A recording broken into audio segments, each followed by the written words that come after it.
Hey guys, so nice to see everyone here. Welcome to another one of my live streams. I'm just gonna wait a minute for some more people to come. So I managed to stay out of the hospital for the last week and a half.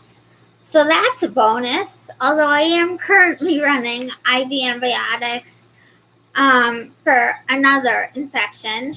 It's never ending.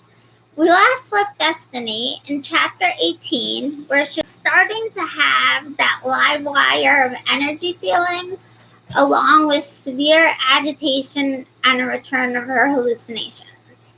Even though she begged and begged for help, the only response she got from anyone at the Jackson Center was to use your coping skills. Hi, Leah. Nice to see you too.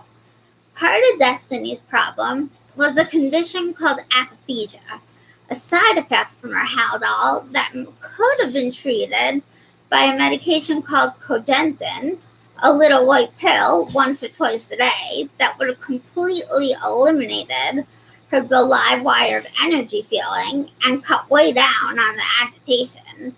But Dr. Tanner refused to even look into her medications. We'll pick up reading here in chapter 19, Evil Cockroaches, with Destiny's perspective. Saving Destiny, chapter 19. Towards the end of September, my labs were still showing signs of anemia and decreased liver function. Because of that, Dr. Tanner still refused to put me on a different mood stabilizer. The agitation continued to build up inside of me, and it was getting harder to contain. My trips to the sensory room in the basement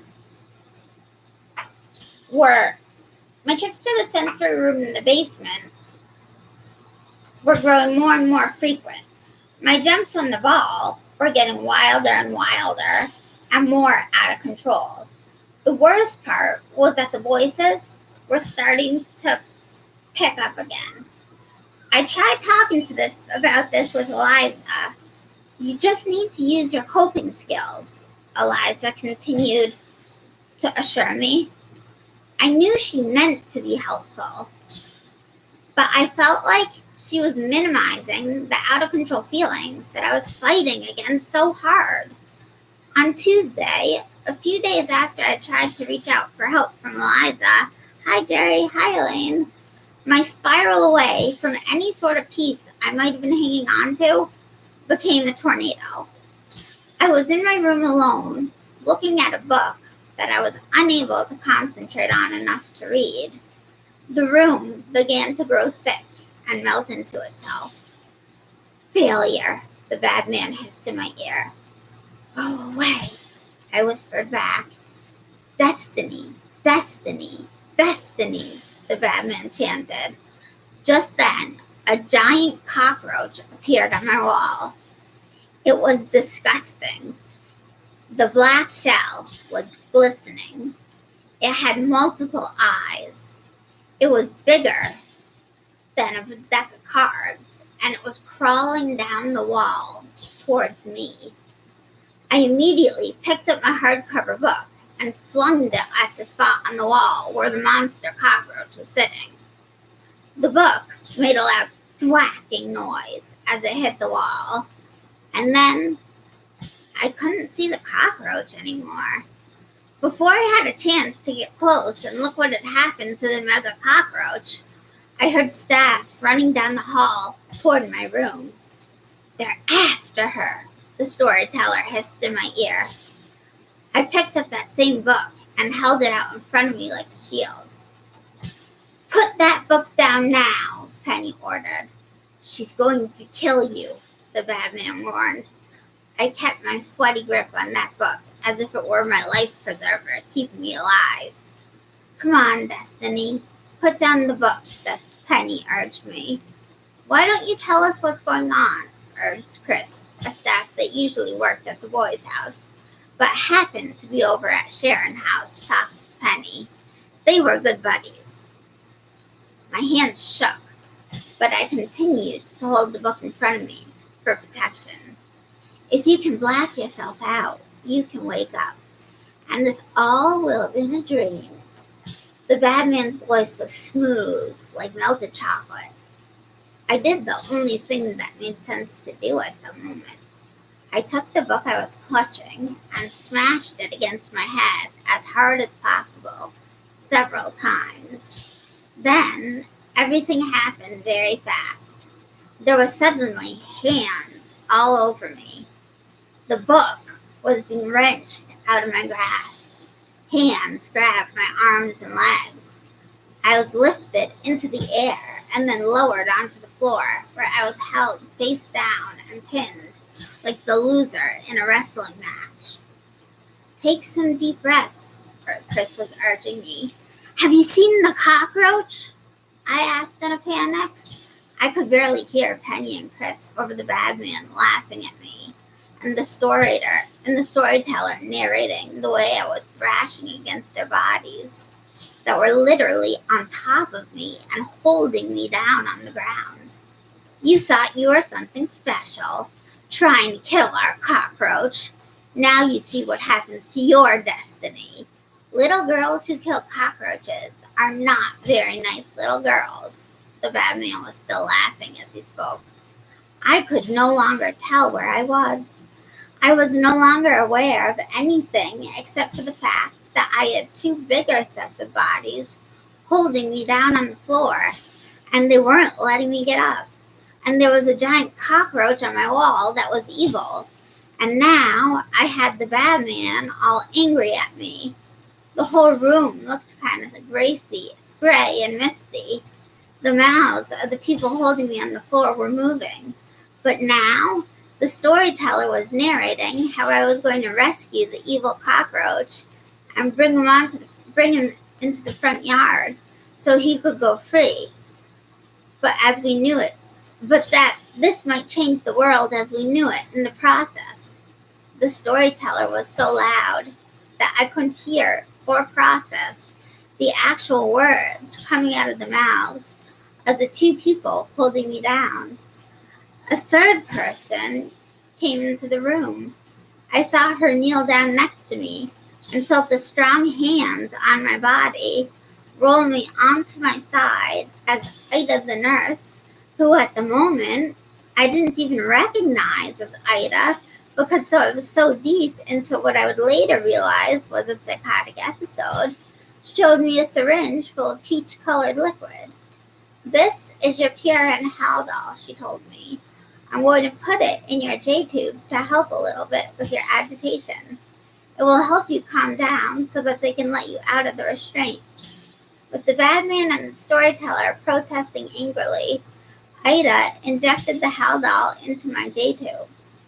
After an unknown amount of time, the room began returning to its normal colors, and I was able to recognize that the two people holding me in the restraint hold on the floor were Penny and Chris.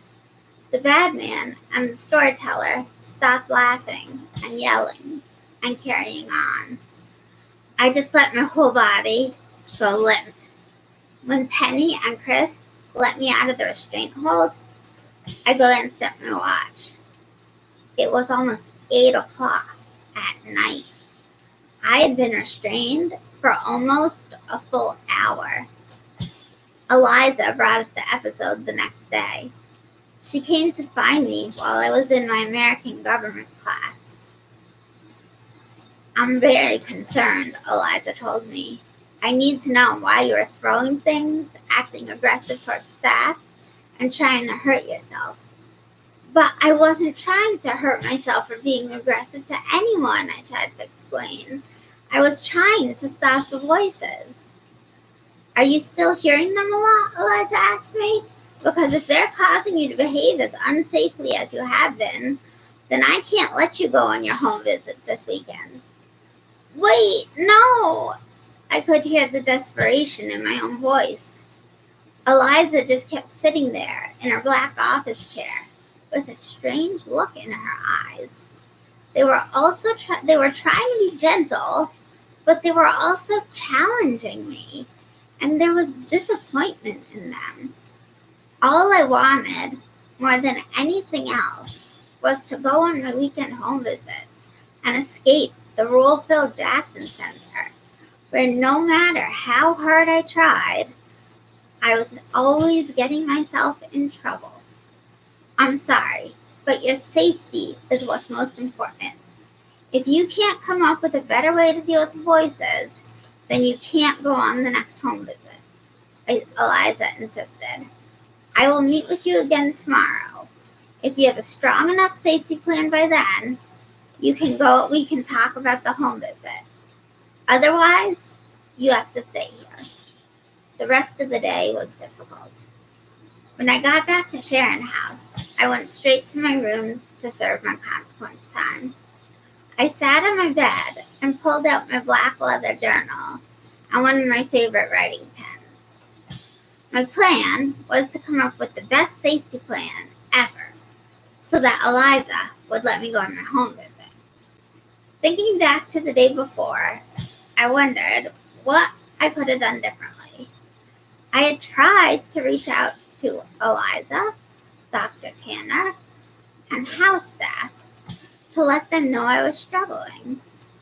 Over the last couple of months, I'd been trying to build up sensory skills to self-soothe in the sensory room. Right before the incident, I'd been quietly trying to use my coping skills in my room by attempting to read the book. The problem was that once the voices took over, the way they had, I was too disconnected from reality and couldn't think clearly enough to control any of my behaviors. I was at a loss of what I could do differently in these situations. I had been trying so hard as I could, to do everything right. The longer I sat there, staring at that blank page in my journal, the more agitation swirled inside me like a vortex. There was nothing I could have done differently. It had all just gotten out of my control. I desperately wanted that home visit, but heavily thumped the journal shut. Aliza had given me an impossible assignment, and I was starting to wonder if she'd done it on purpose. I tried to put that last thought out of my brain and replace it with the normal image of her in my mind, not the image of her with the strange look in her eyes. In my head, I conjured up a picture of her, smiling at me with her gentle gap-toothed smile, and then giving me a hug and rubbing my back before walking me back over to school for Sharon House. Somehow, though, the image of Aliza with the strange look in her eyes kept butting in. The rest of the day, I spent a lot of time in the sensory room, slamming myself against the big red bouncy ball. The next day, I was worried all day that Aliza would forget to talk to me and that I wouldn't be able to go home. At the house, I anxiously ran my fingers through Blinky's wool over and over again. At school, I ran my fingers through my hair so hard that I pulled out multiple strands. Then I stopped because I was so scared that I'd get a self-abuse rule violation. Aliza didn't come over to talk to me until later in the afternoon, after school was over. "Are you still hearing the voices?" Aliza asked me. I hesitated. They were loud, and I was hearing them a lot, but I wanted to go home so bad. Still, I always hated when people accused me of lying, especially because I tried so hard not to lie. I didn't want to start lying now. "Yes," I whispered. "Then I don't think I can approve this home visit." Aliza's tone was gentle, but her words punched me in the gut. "We're going to have to reschedule it. In the meantime, you need to keep working on your coping skills." She had that strange look in her eyes again. I just nodded. It was the first time that I realized that Aliza just didn't get the idea of what I was going through. Mom, when Aliza called me up to confirm our family therapy time, she also explained that this is the mother's perspective now. When Aliza called me up to confirm our family therapy time, she also explained that Destiny had another episode. How is she today? I asked, and held my breath as I waited for the answer. She's agitated and anxious, and she's upset that I can't let her go on a home visit. She's also reporting that she's hearing voices, which is another reason I told her she can't go home, Aliza explained to me. There's no way she can have even a little home visit, though? I asked hopefully. I'm not comfortable with that, Aliza told me. She was displaying harmful behaviors, and there has to be a consequence for that. We can talk more about it at family therapy tomorrow. If I felt like I had that bad oily taste in my mouth after I hung up the phone. The situation didn't seem fair. Yes, Destiny had slipped up, but she was fine all day the following day, which showed that she was back in control of herself. How are you doing? Asked Destiny on the phone later that night. Awful, Destiny said. I could hear her crying at the other end of the line. There will be more home visits in the future. Oh, hi, Kathy. Nice to see you. Oh, hi, David. Nice to see you, too. There will be more home visits in the future, I tried to console her. I know, but I just want to go home now. I'm so sick of this place. Well, Dad and I will come to see you tomorrow for family therapy, and then we'll have an on-grounds visit after that, I assured her. How's the consequence time coming? I'm almost done with it. I have 2 more hours, but they're making me do it in my room the usual way, and it's really hard because everything seems so much worse while I'm in there alone. The voices are louder, my legs feel like they have to move, and I just get a really thick, depressed feeling. That sounds rough, I sympathized. Yeah, Destiny immediately agreed. Well, Dad and I love you very much and can't wait to see you tomorrow, I reassured her. I wish there was more we could do for her, I told Alan. Yeah, I know, he agreed. I wish we could fight this for her. At family therapy, Destiny folded herself up in her usual chair. She was so small, she kind of disappeared into it. But what remained highly visible was her darkened eyes. So how are we feeling about the change of plans this weekend? Aliza asked us. Destiny hung her head low and fidgeted with her fingers, almost as if Blinky were still in her hands to comfort her. She opened her mouth as if she were going to say something, but then closed it back up again. I feel sad, I announced. I was looking forward to spending time with Destiny at home. But it will be okay, because I'll just spend time with Destiny here instead. And I'm sure in 2 weeks she'll be able to get back on track of home visits. Can you tell us what happened the other day that made you lose control? Aliza asked Destiny. I didn't mean to, Destiny whispered. I really didn't. Well, what happened? Aliza pushed. There was a giant cockroach on the wall. I tried to kill it, and when staff came in, the voices told me to black myself out, and so I hit myself in the head with the book I was holding. Destiny's voice trembled as she explained the situation that had occurred. So Destiny and I talked about this a little, right, Destiny? Aliza looked over to Destiny, who nodded almost imperceptibly. Next time, Destiny is going to use her coping skills and not listen to the voices. Destiny gave another tiny little nod. How does it make you feel when Destiny loses control? Aliza asked us. I want to hear your true feelings, with no sugarcoating. Your family needs to work on honest and open communication. Well, I feel really sad and I feel helpless, Alan admitted. I wish there was some way I could help her more. I nodded in agreement. It's because we love you so much that it hurts us so much, I told Destiny. Destiny just sat in the chair, huddled in a ball now, staring at the carpet in Aliza's office. After family therapy, Alan and I walked over to the girls' house with Destiny.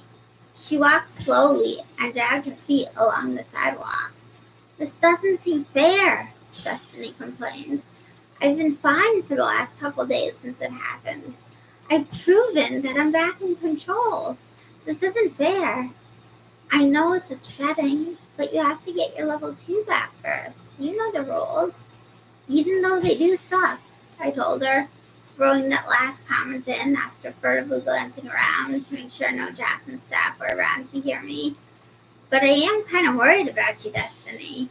You don't seem like you are yourself. Maybe you need to be around staff for this weekend, just to make sure you are safe.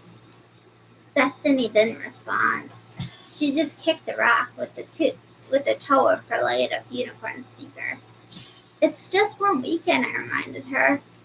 I know, she sighed. When I hugged her goodbye before we left, she hung on extra tight again. I had to pry her off me a little bit, which hurt me to have to do. Hang in, I encouraged her. I will come up and visit you on Sunday. I had a bad feeling on the way home, but I couldn't exactly place why. Do you think she'll be okay? I asked Alan, noticing that my voice cracked slightly. Alan sighed heavily. I saw his grip tighten on the steering wheel. I don't know, he admitted. She didn't look so good. I hope that she can pull through this. At least she's safe there, I spoke aloud in an attempt to try and reassure myself more than anything. Halfway home, we stopped to get a coffee. The cup shook in my hand, and some of the hot liquid spilled over into my lap, scalding me. I barely felt the pain. That is the end of chapter 19. Does anyone have any comments or questions about chapter 19? Did you enjoy it? Did you like it? What do you think about Aliza? What do you think about the Jackson Center? The way they're treating her? The way Aliza's treating her? About her parents? Anything? Any questions or comments at all? I'll give you guys a minute to think of your questions. If you have any questions about me, how I've been doing, my infections, hospital stays, what's going on with me, anything, any questions at all. Just think of any questions you might have that you want to ask me, and you can ask me right now. Oh, I'm glad you enjoyed it, Leah. I'm really glad. Yeah, this chapter kind of starts to show the more sinister side of the Jackson Center. The Jackson Center is based off a residential treatment center that I was at when I was 16 to 18. I went there a little bit before my 17th birthday, just like Destiny. I got Steve Johnson syndrome that they tried to pass off as a heat rash, and I ended up in a burn unit. Just like Destiny, I had a really rough time birthday, and just like Destiny, I had obviously I have gastroparesis, which has since progressed from needing a feeding tube to needing TPN, which is what I get through my central line right here, in addition to IV fluids. I do still have a GJ tube, but I can't tolerate 2Ps anymore.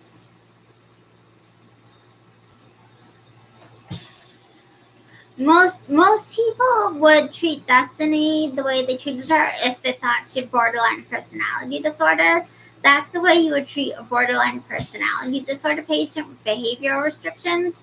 But they were unaware that she had a psychotic disorder. They thought she had borderline personality disorder. They misdiagnosed her, which is why they treated her that way, Dave. So they misunderstood, and that's why they treated her the way they treated her. They didn't understand she had a psychotic disorder, which is why they treated her that way.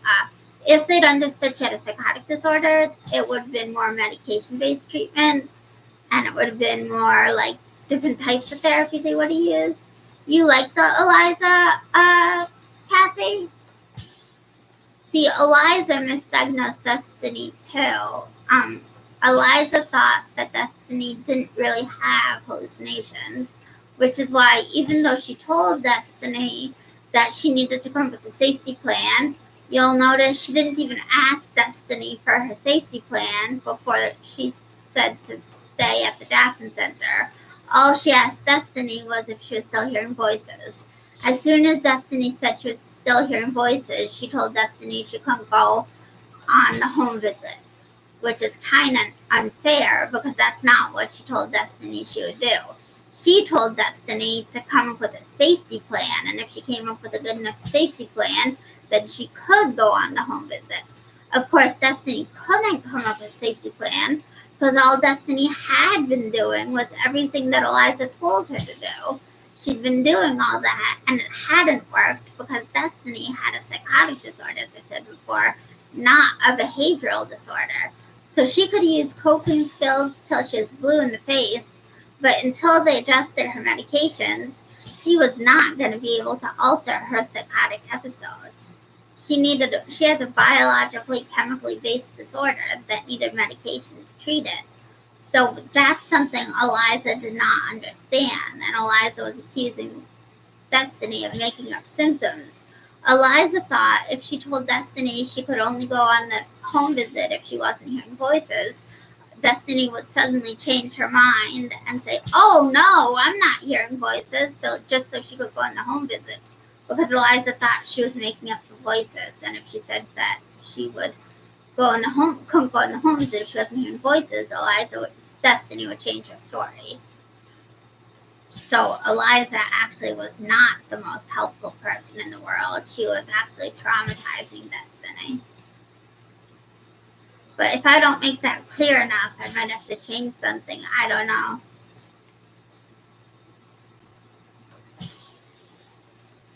Was it not clear enough that Aliza misunderstood Destiny? Because I might need to change it if it's not clear enough.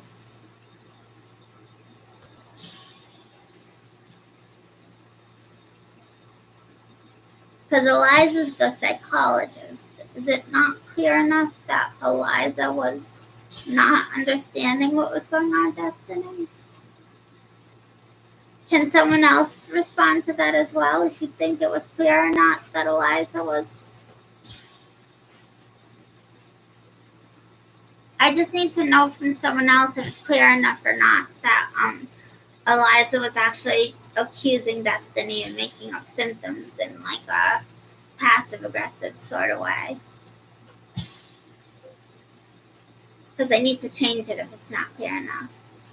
Hey, Elena, I'm okay. Do you think it's clear enough that Aliza was passive-aggressively trying to accuse Destiny of making up symptoms?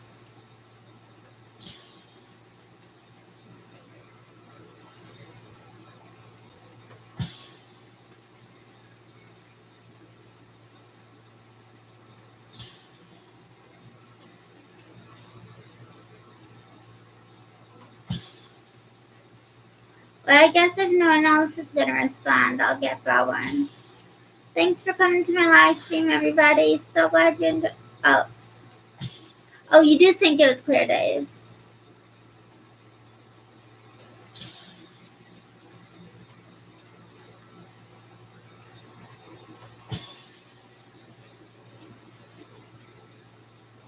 That's terrible, Leah. I hate doctors that do that.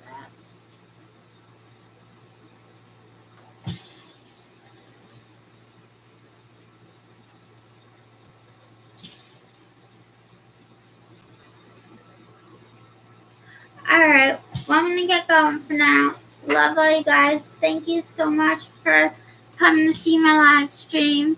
I will see you again on June 11th for the next live stream I'm doing, which is from Was I Ever Normal, and it is about Cassie, and I really look forward to seeing you guys then. Hope you can all come. Don't forget to subscribe to my channel if you haven't yet. Thanks for all the likes. Love all you guys so much. And I will talk to you soon.